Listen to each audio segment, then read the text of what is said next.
Alright, Hello, beautiful people. Another video. Like I said before, everybody stay safe. The COVID stuff. From Touch Peter Pan and Wendy. yourselves. Here. It's crazy. Today we're doing Judith Barsi.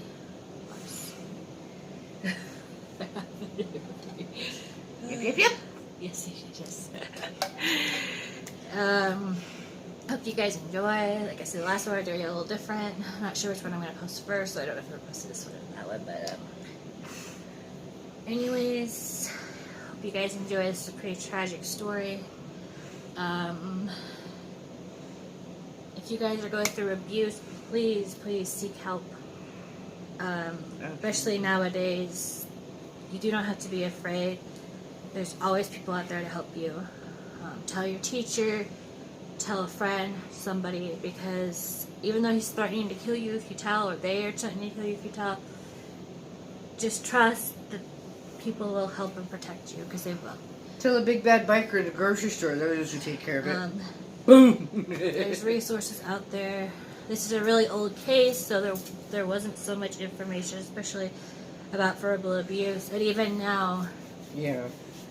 if it's not physical abuse, they have a hard time Pinpointing what saying that's abuse at all, which is pretty sad, because any form of abuse is abuse. In CNA you learn about, 4 different types of abuse: financial, verbal, physical, sexual. emotional, sexual.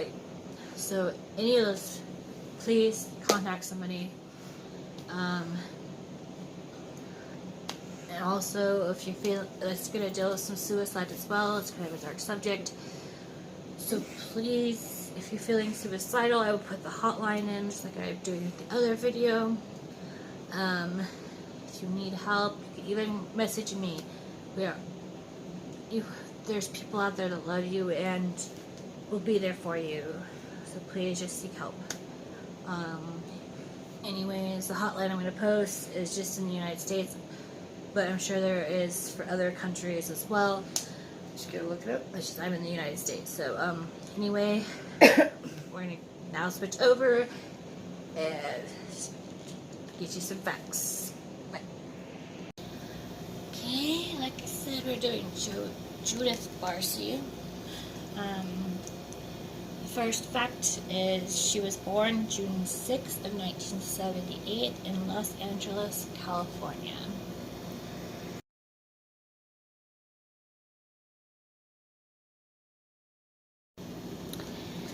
She was the daughter of, and I'm going to butcher this, I'm extremely sorry, Joseph Esteban Barsi, and Maria Vivagas. They were Hungarian, so it's really difficult to pronounce. That was fact number 2. Fact number 3, her parents immigrated. Let's see, they were immigrants who fled the Hungarian People's Republic following the 1956 uprising. Number 4. Judith's parents did not immigrate together. They met in a United States restaurant in California.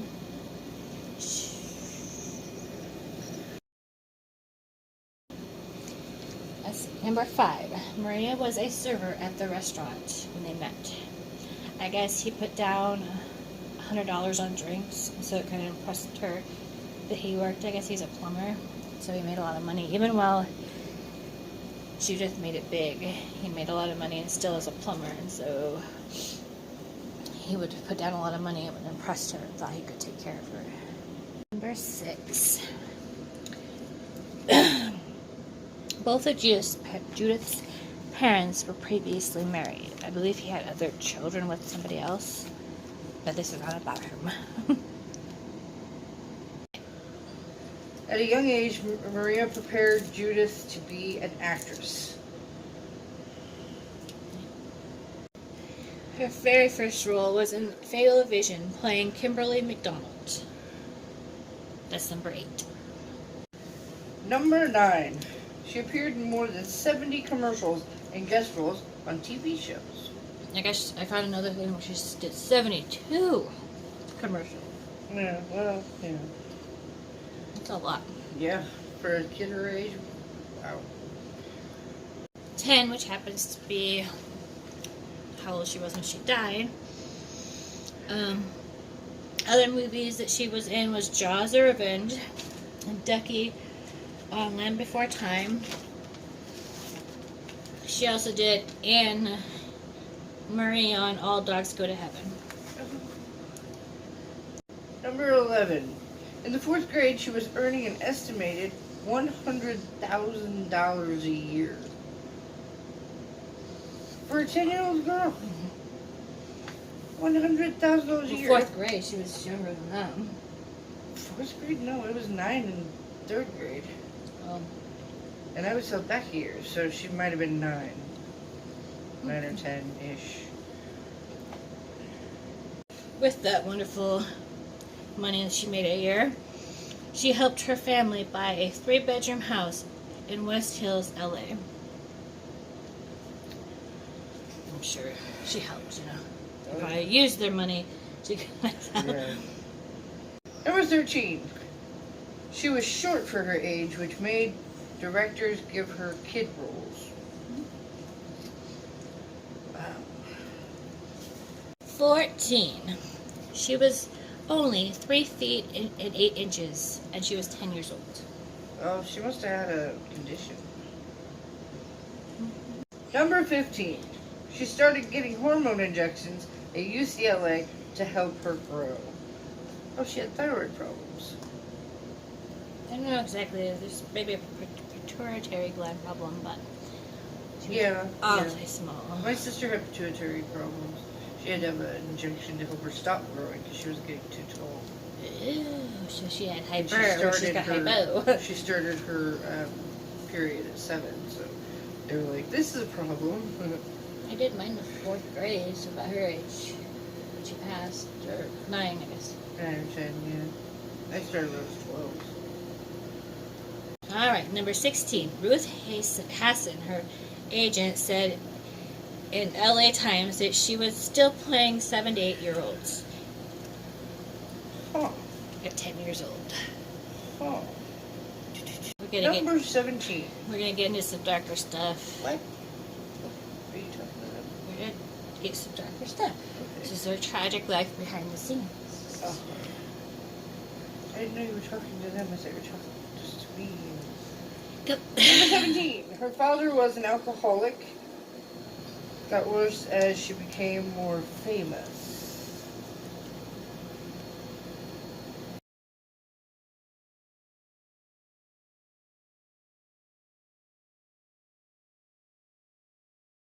Yeah, like, we're getting into the really big stuff here. Okay, 18. He became more and more angry and would routinely threaten to hurt himself, Maria, and poor Judith. Number 19. His alcoholism led to 3 arrests for DUI. But still wasn't put in jail for a long enough period of time. Number 20. December 1986, Maria finally reported his threats and physical abuse towards herself to the police. Yeah. Yes. Number 21. Police found no visible signs of abuse. She then decided not to press charges. Well, of course, that's her dad. She's probably worried. No, it's the mom, Maria. Was the one that reported it, remember? Okay, the mom's an asshole. Number 22.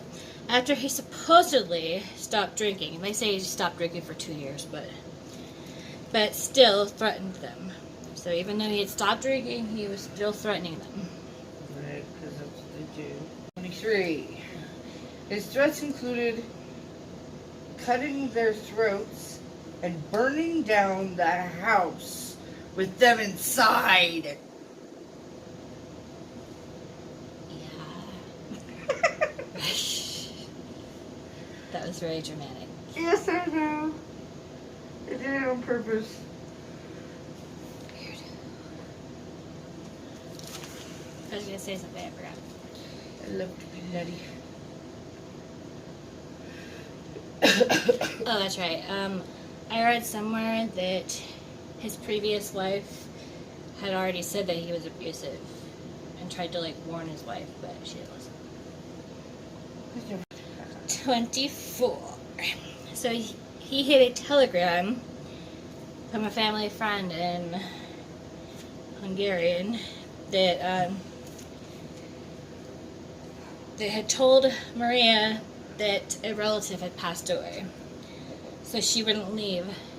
So her and Judith wouldn't leave to go see the family. She's so afraid of her leaving him. What a dick. Judith told a friend, number 25. Judith told a friend that her father threw pots and pans at her, accusing her, causing a nosebleed, sorry. Her handwriting is just awful. Oh my goodness. What? Alright, 26. Because of the abuse, little Judith started to gain weight. Number 27. She also started to show disturbing behavior, such as plucking out her eyelashes and pulling out her cat's whiskers. Which is a form of track. I have it. You pull your eyebrows and your eyelashes. Some people pull out the hair on the top of their head. It's caused by stress, and usually happens when somebody's passed away around you when you're young, or just some type of abuse or stressful conditions, basically. My sister would wrap her finger in her hair and then just yank it out the top of her head. Until she was 4, she didn't have any hair on top of her head. Yeah, I don't know what it was from, because she didn't have any traumatic experiences. But I've done it since high school. So. Yeah. Next. Number 28. On May 1988, Judith was sent to a child psychologist that identified severe physical and emotional abuse and reported it to CPS. Which you would think CPS would take care of it. But as we all know, CPS fails those that are actually being abused. Take away kids that are not being actually abused. Well, it's mostly because they don't have the proper amount of people to cover all the cases that they have. They do their best, but you can't blame them that much for a lot of those. Trust them. Number 29. An investigation was dropped where her mother told her caseworker that she was leaving him and moving to a Panorama City apartment. Panorama City apartment. Which she never did. Would you stop? You don't know what to think it. Number 30.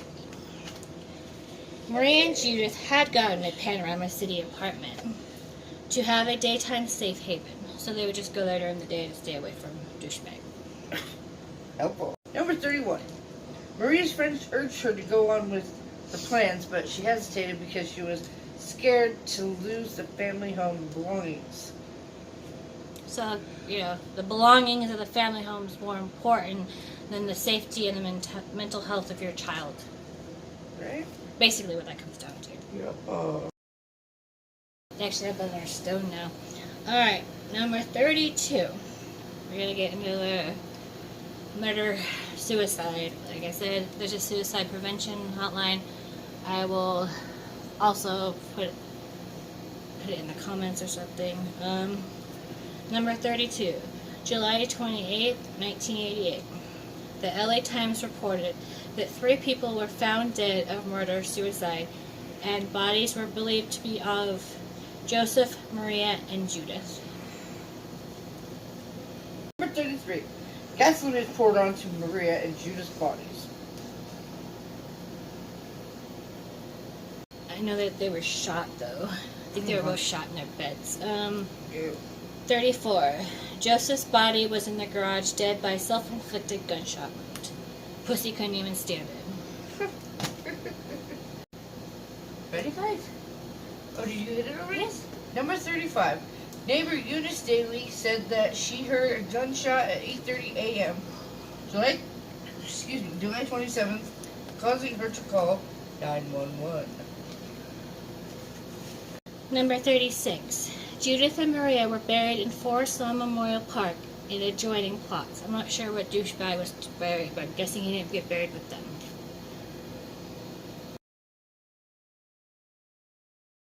27. Judith's final film, All Dogs Go to Heaven, was released November of 1989. After she passed away. Number 38.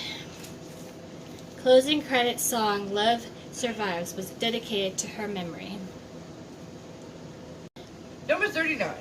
Judith's body was found in her canopy bed near the pine. Pink. Pink. That doesn't say pink. I can't spell That does it. not say pink.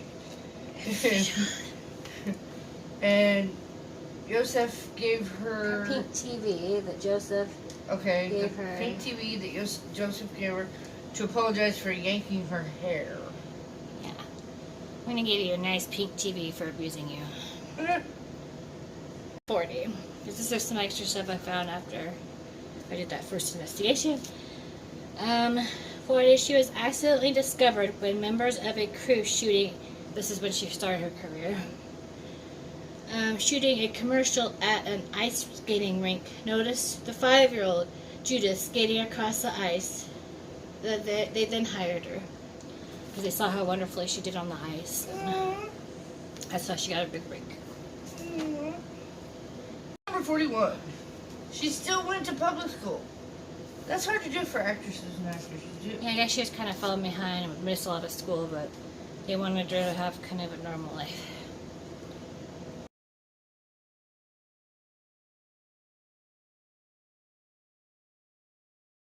She's only famous for 5 years and had an exceptional career already. 42. With filming Jaws, Judith and Maria had to travel without Joe. He had threatened them with a knife beforehand, saying if they didn't return, he would kill them and himself. Every time Judith called him, he would remind her. So it's not, oh, how are you doing, honey? How's the filming going? Don't forget. Like, I'm going to kill you if you don't return. Like, the story I read too, like, she was literally on her bed packing and about to leave. He's like, you know what I'm going to do, right, if you don't come back? I'm like, I'm going to kill you. That is bullshit. Oh, is it time? Mm-hmm. Number 43. One day, they got her a kit, and Joe... A kite, I meant. Oh, I okay, can't spell. kite. And Joe Disney. called her spoiled and broke it into as many pieces as he could. Jesus. Yeah, he called her a spoiled brat and broke it. I guess a neighbor witnessed it. That's how much of a douchebag he was. What a dad.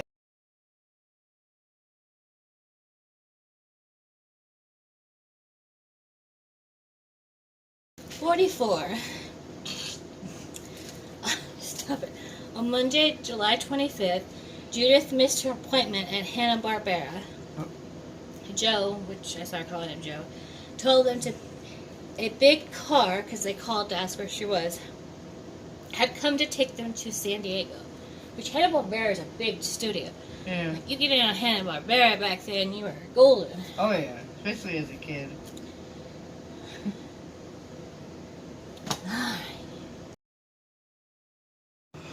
45. They believed Maria and Judith were killed Monday or Tuesday. 46. Joe said he decided to move out of the home, but wanted to stay long enough to say goodbye to his little girl. This was after he'd already killed them. 47. Joe stayed in the house a day or 10? A day or two. That's it too. Or so, I think. Oh, a day or so, yeah, okay. With Maria and Judith dead. Yeah, they were literally in their beds, What a sicko. dead, as he was trying to figure out what the hell he's going to do. What a He fucking probably sicko. planned on killing himself at the same time as them, but pussied out. Probably. Anyways, I've always been passionate about this little girl. Like I said, she's only famous for 5 years. Like, imagine what she could be doing now. Yeah. Even if it was just voice acting. Like, we could all hear, what was it, Yip Yip Yip, the ducky did? Yip, yip, yip.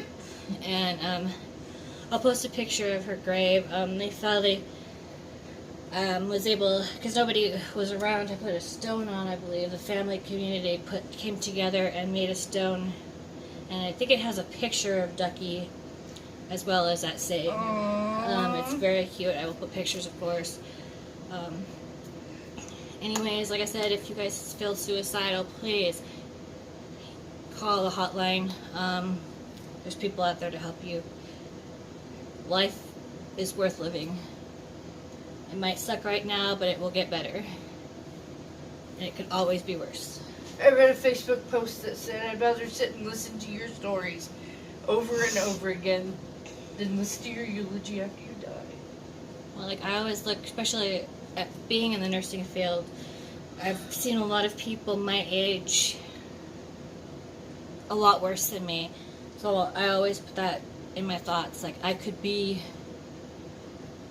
a vegetable, you know, I could have a car accident tomorrow and be like this, so it could always be worse. You could be homeless with nothing. You know, there's always people there to help you as well. Don't give up. Anyways, stay safe out there with the COVID stuff, or what I'm calling the beer flu. Beer flu. If you're susceptible to illnesses, please wash your hands and stay home. Have somebody young like me or somebody who's not susceptible to illnesses go out for you. Anyways, Make your kids do the show. see you guys later. Bye.